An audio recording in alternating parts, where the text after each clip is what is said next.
Bonjour et bienvenue dans un nouvel épisode de Ma vie c'est de la laine. Mon nom c'est Mélodie et ça fait très longtemps que j'ai pas fait d'épisode, fait que ça se peut que ça soit rouillé un petit peu là, mon affaire. Je suis designer depuis 2 ans à peu près, je tricote depuis à peu près 3 ans maintenant. Puis l'idée de devenir designer, ça a commencé tout de suite là, quand que j'ai commencé à tricoter. Je me suis dit, je veux faire ça de ma vie, je veux que ça fasse partie de ma vie pour le long terme, pour toujours. Fait que c'est comme ça que j'ai décidé de créer là, mes premiers patrons. Et j'ai aussi décidé de lancer là, mon podcast Ma vie c'est de la laine un peu en même temps. Là. Donc ça c'est mon historique. Je viens du Québec aussi, là, si c'est quelque chose qui vous intéresse. Je sais jamais comment me présenter finalement. Je sais pas ce que les gens attendent dans l'intro de présentation de mon podcast non plus. Là. À ce moment-là, je me suis fait une petite liste aujourd'hui là, parce que je veux pas avoir l'air tout mélangé puis de passer du coq à l'âne là, tout le temps. Fait que je vais... là, j'ai commencé par m'introduire. J'ai bien fait ça. Après ça, je voulais vous parler un petit peu de mon absence sur les réseaux sociaux, sur YouTube. C'est sûr que cette année, pour moi, ça a été une grosse année. Il y a beaucoup de choses là, qui se sont passées qui ont aucun rapport avec le tricot. Dont la vente de la pharmacie où est-ce que je travaille. Puis ça l'a amené à ce que je dois faire des heures supplémentaires. Il y a eu beaucoup de changements, beaucoup d'adaptations, fait que j'étais plus fatiguée aussi là, dû à ça. Mais là, ça s'enligne sur le bon bord, notre affaire, fait que je devrais revenir là pour de bon pour Gotwitch Design. Puis en même temps, cette pause-là, ça m'a permis un petit peu de mettre mes patrons à jour.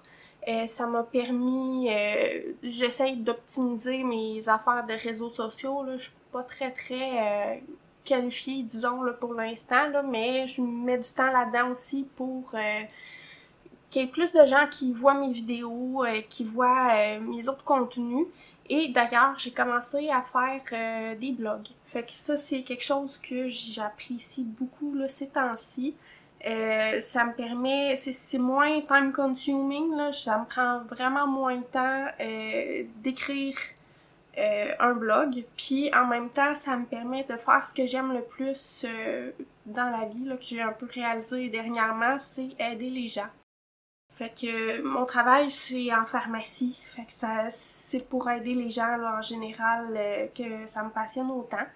Puis aussi le tricot, j'aimerais ça me diriger vers ça également, là, de pouvoir aider plus les gens. Puis j'imagine là qu'avec les blogs, ça va s'enligner vers ça.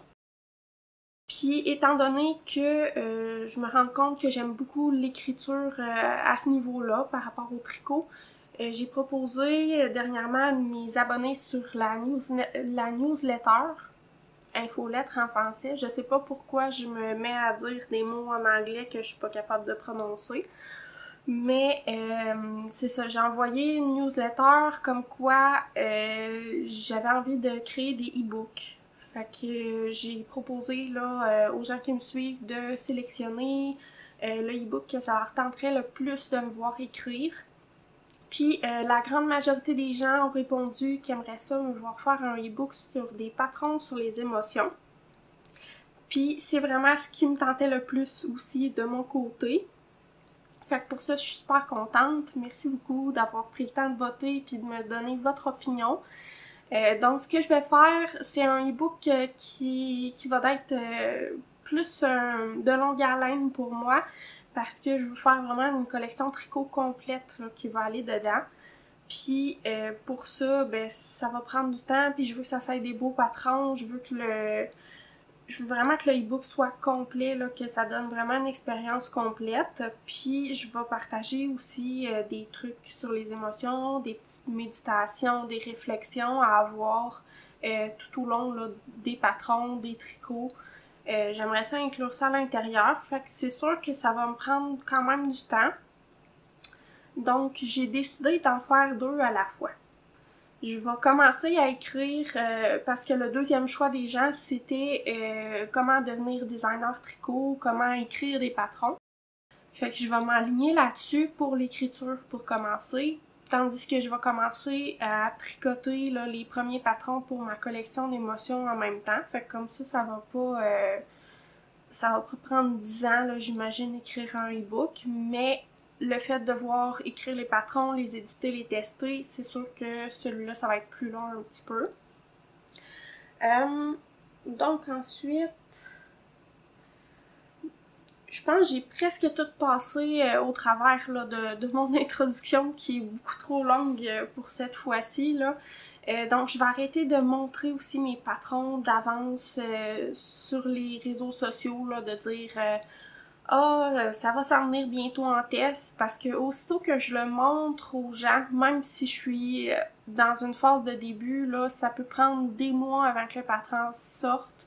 Puis moi, ça me met vraiment de la pression inutile. Fait que pour ça, je vais arrêter de les montrer d'avance. Je vais les montrer dans mon podcast et tout, dans mon infolettre, quand le temps sera venu de les faire tester, quand je vais être vraiment sûre là, que j'aurai plus beaucoup de temps à mettre dessus. Comme ça va pas trop vous faire patienter aussi là, le temps que je vous montre ça. Puis je trouverai peut-être un moyen à un moment donné de montrer mon processus de création aussi là, par rapport à ces patrons-là. Fait que de ce côté-là, je voulais vous mentionner ça. Puis pour les périodes de test, il y a quelque chose qui va changer aussi là, au courant de l'année 2025. Donc les tests se feront pas tout au long de l'année. J'ai décidé que je voulais condenser là, mes périodes de test pour que ça fasse 2 fois des gros 3 mois remplis de tests pendant l'année. Fait que ça me fait 6 mois de période de test par année, puis l'autre 6 mois, je vais pouvoir me concentrer plus à faire les designs, à faire l'édition technique, à lancer les patrons, faire du contenu, etc. Bien sûr, là, quand j'ai le temps, parce que mon travail est à temps plein, puis comme je l'ai dit, des fois, il faut que je fasse des heures supplémentaires. Fait que c'est sûr que je fais pas ça à temps plein du design tricot, puis je voudrais avoir plus de temps pour ça, puis ça peut être plus difficile pour moi, surtout cette année. Puis j'espère que l'année prochaine, en 2025, je vais avoir plus de temps là pour tricoter, pour créer des patrons, puis pour être avec vous. Fait que ça conclut mon introduction vraiment trop longue. Aujourd'hui, vous allez avoir le droit à un podcast tricot ordinaire avec ma mise à jour. Fait que je vais vous montrer mes projets en cours, mes projets terminés, puis ça va être pas mal ça pour aujourd'hui. Sinon, le podcast va s'éterniser beaucoup trop longtemps. Donc, premier projet en cours que je voulais vous parler, c'est un projet, vous allez voir là, c'est pas une grosse création, mais c'est un patron qui existe pas. Fait que je crée un modèle de pantoufles crochetées. Et j'écrirai pas le patron non plus parce que mon gros problème avec le crochet, c'est que j'arrive pas à lire mon nombre de mailles. Pour l'instant, j'ai ben de la misère.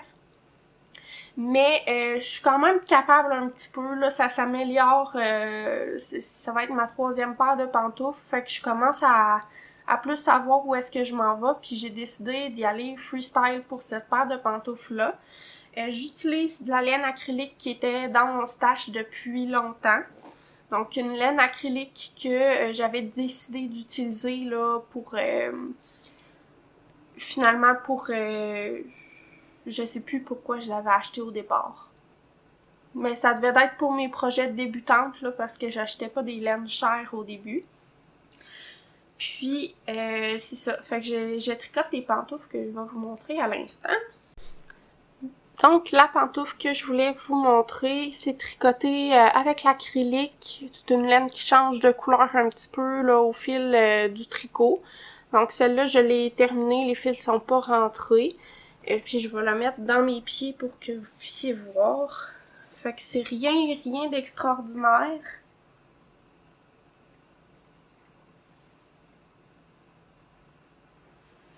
Mais c'est ça, je vais peut-être faire rajouter des côtes là, sur le rebord ici pour que ça tienne mieux après ma cheville. Fait que des côtes au tricot parce que je sais pas comment faire des mailles élastiques au crochet, je sais même pas si ça existe. Puis pour la deuxième, ben j'ai manqué de laine, là. Je voulais finir mon restant de laine mauve. Fait que j'ai continué là avec une laine grise. Ça paraît un peu là que j'ai fait une transition, mais comme la laine changeait de couleur, là, on dirait que ça me dérange un petit peu moins. Fait qu'il m'en reste vraiment pas tant à faire là-dessus aussi. Puis c'est ça, je vais sûrement fermer ça avec des côtes, puis j'ai pas compté mon nombre de mailles ni dans la première ni dans la deuxième, fait que j'y étais au feeling. Ça se peut qu'il s'aille pas de la même grandeur non plus. Fait que c'est ça pour mon premier projet en cours. Là, je voulais avoir une paire de pantoufles tricotées pour cet hiver. Étant donné que la paire de pantoufles d'un magasin X là, que j'ai chez moi, elle commence à être trouée par en dessous, fait que ça me réchauffe pas vraiment là quand le plancher est froid en hiver. En deuxième projet en cours, je vais vous montrer un plus gros projet, c'est du tricot cette fois-ci. C'est le cardigan Arthur de Marie-Christine Lévesque. Et je le tricote, je pense que j'ai pas les étiquettes avec moi, mais c'est la Croft DK. Croft DK de West Yorkshire Spinners. Puis l'autre, il me semble que c'est peut-être Estelle Alpaca Brushed, mais je suis plus certaine. Sinon, ça doit être la Drops Alpaca Brushed. Si jamais je retrouve les informations, c'est sûr que tout est inscrit à l'écran comme d'habitude. Puis c'est très très doux là. Il me semble que j'avais pas chez Wadi un mélange qui avait une fibre pas naturelle dedans là. Fait que ça serait supposé d'être des fibres naturelles. Puis ça va être très très doux.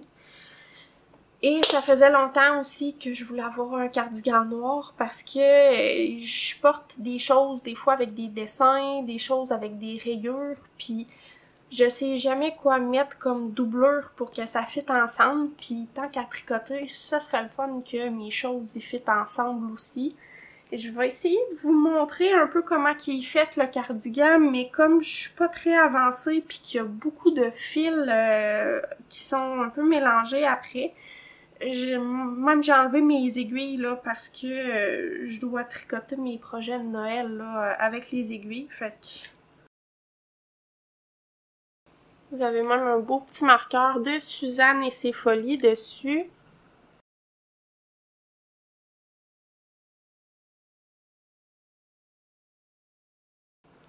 Vraiment très très mignon. Fait que ce cardigan-là, il est tricoté en une pièce, là, finalement, sans couture, du haut vers le bas. Donc ça, c'est noir, hein, vous ne pouvez pas voir grand-chose. Mais ça, c'est le dos. Puis ici, on commence à voir la séparation des manches.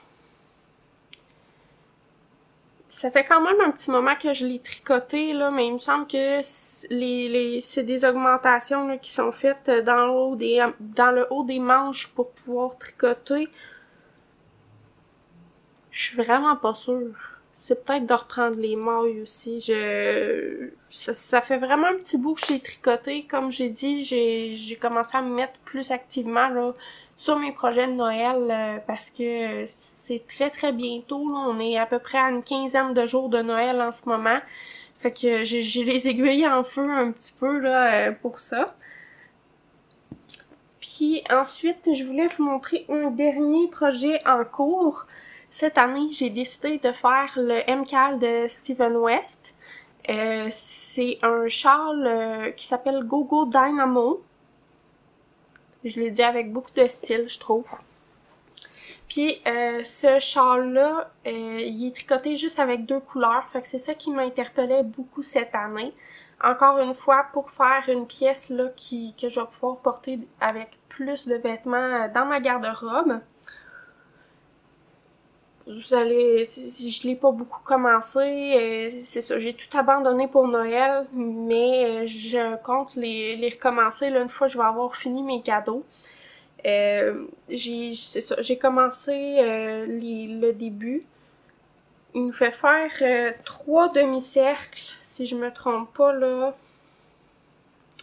Je les ai attachés en plus, fait qu'ils sont un peu défaits. Voilà, fait que j'ai détaché une partie pour pouvoir vous montrer. Je le fais en noir et blanc. Je sais que Stéphane West d'habitude il est bien coloré, mais pas moi. Fait que ça a donné bien qu'il fasse ça juste à 2 couleurs. Du noir et blanc, ça va très bien me convenir. Puis les laines que j'ai utilisées, c'est... Je vais vous sortir les pelotes de laine. C'est de Simple Sorcière dans la base Pagan Fingering. Ça, c'est sa couleur antimatière, donc son noir.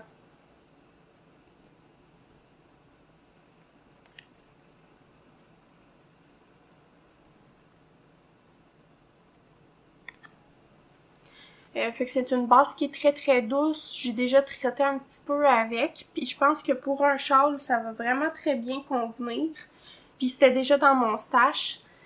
Et je dois vous avouer là que dans les derniers mois, j'ai passé 6 mois sans m'acheter de laine. Puis pour moi, c'est un record personnel. Depuis que je tricote, j'ai bien de la misère.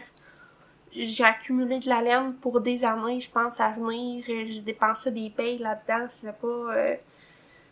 C'était peut-être pas 100% très bien réfléchi, mais là, j'essaye d'écouler mon stash, puis ça me permet de le faire, puis j'aime vraiment, là, à date, qu'est-ce que ça donne, la douceur que ça a aussi.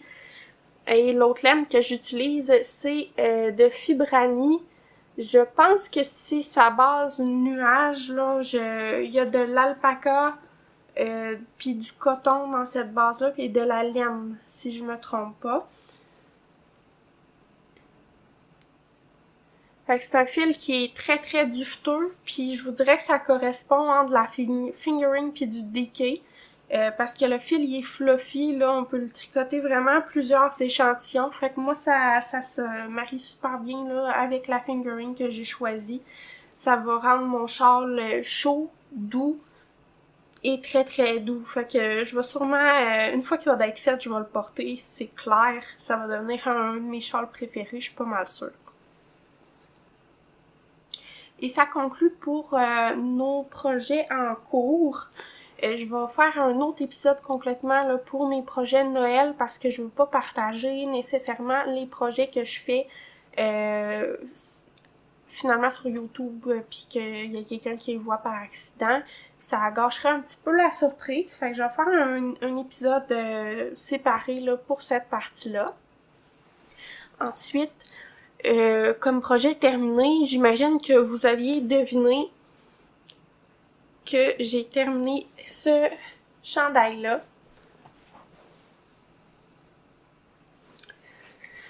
Je vais prendre une vidéo à part pour vous montrer là, sous toutes les sens des coutures là, à quoi ça ressemble. C'est le By the Campfire par Unwind Knitwear. Fait que je l'ai terminé, voilà un petit bout maintenant, mais comme j'avais pas fait d'épisode là, je voulais quand même vous le montrer. C'est un chandail qui est tricoté d'une manche. Donc on part, il me semble là, d'ici de l'emmanchure, on tricote la première partie, on fait la deuxième emmanchure, puis on tricote vers l'intérieur. Ensuite, on reprend les mailles sur les manches, le début où est-ce qu'on a castonné. Puis, on va poursuivre jusqu'à la fin des manches. Même chose pour de l'autre côté. Et ensuite, on fait un stick. Donc, le bas du chandail, il est fait avec un stick, mon tout premier stick. De l'extérieur, j'ai pas l'impression qu'on voit tellement que j'ai eu de la misère. Mais j'ai quand même eu un peu de misère, là, parce que mon renfort au crochet, il était pas fait au bon endroit. Finalement, là, je dis beaucoup finalement aujourd'hui. Donc, Le renfort au crochet, il était prévu pour le faire sur 5 à 7 mailles, là, il me semble. Il y avait quand même de l'espace pour le faire. Puis moi, j'ai concentré mes 2 lignes de crochet. Finalement, j'ai fait ça sur 3 mailles. La maille du milieu, je coupais. Puis les 2 mailles à côté, je faisais mon renfort au crochet. Fait qu'il y avait vraiment pas beaucoup d'espace là pour que le fil soit retenu par mon renfort. Tandis que si j'avais mettons, coupé dans le milieu, laissé une maille d'espace puis fait mon renfort au crochet sur l'autre maille à côté, déjà là, j'aurais eu moins de misère, là, puis j'aurais moins... il a fallu que je le feutre un petit peu pour pas perdre les fils.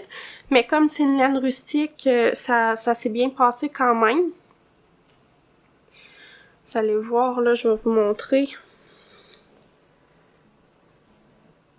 Ici, j'ai tout perdu, je commençais à perdre mes mailles, là, fait que j'ai tout feutré ça.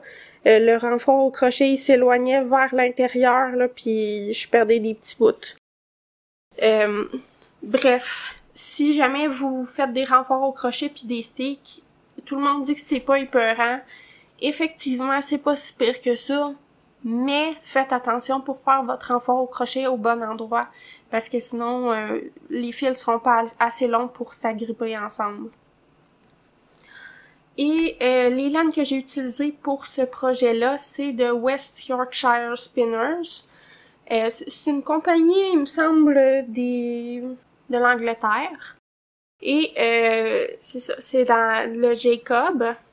Et ici, c'est le brun noir, brown black.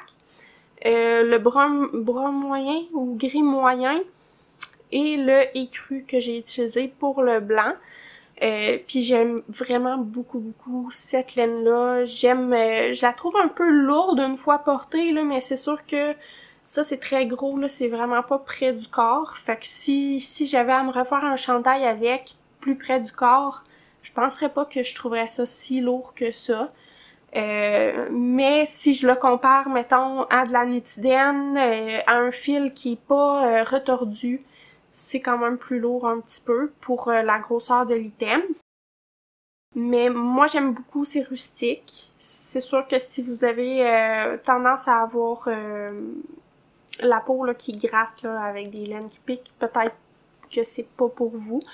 Mais moi, pour vrai, je l'adore. Je trouve que la laine est rebondissante, est squishy. Puis moi, personnellement, je trouve que c'est doux puis que c'est une laine qui réchauffe bien, là. Fait que je pense que c'est ça pour ce projet-là. Je vais vous faire une petite parade de mode, évidemment.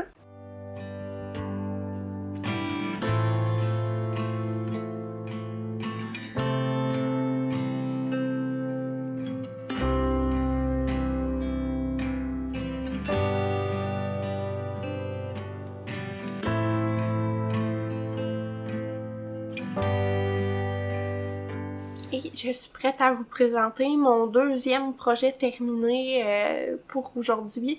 C'est le Gentle Lopi par... Et boulette de boulette. C'est Melody Hoffman. Fait que ce chandail-là, je l'ai tricoté avec une laine qui est avec un faible retard. Fait que c'est ça, si je le compare à l'autre chandail que je viens de vous présenter, il est beaucoup plus léger. Beaucoup plus aéré, mais chaud quand même là pour se réchauffer. Fait que c'est un très grand chandail, comme vous pouvez le voir. Puis la laine que j'utilise, c'est de Simple Sorcière. C'est une collaboration qu'elle avait faite avec les Brebis du Beau Rivage. Fait que c'est sur une base des Brebis du Beau Rivage et la couleur c'est mûr. Vraiment une très belle couleur. S'il en reste encore, vous pouvez trouver ça. Fait que cette laine-là, si elle est encore disponible, je l'ai pris à la boutique Cœur de Maille à Québec, où j'ai été faire une exposition avec Catherine là-bas là, l'hiver passé, ou plutôt le printemps passé. Puis j'ai manqué de laine. J'avais pris 4 écheveaux, là, mais c'est vraiment un grand chandail. C'est très oversize. Tu sais, Catherine elle m'a dit ça me ferait ça. Fait que c'est sûr que... Puis moi, j'ai fait la taille la plus petite, là, quand même. Fait que c'est très, très grand. Puis c'est très aéré, mais c'est ça. J'ai manqué de laine pour faire la jolie tresse, là, qu'il y a dans le patron. Puis j'ai essayé de la remplacer par un autre laine qui était de couleur similaire. Puis ça donnait un allure sport au lieu de donner un allure plus chic. Puis j'aimais vraiment pas ça. Fait que j'ai décidé de les défaire puis de le laisser comme ça. Puis je trouve ça super beau pareil. Puis j'ai appelé le chandail mon Purple Potato. Fait que c'est quasiment mon nouveau surnom, là, cette affaire-là. Je vais faire une parade de mode pour celui-là aussi. Je vais vous montrer comment il est fait sous toutes ses coutures.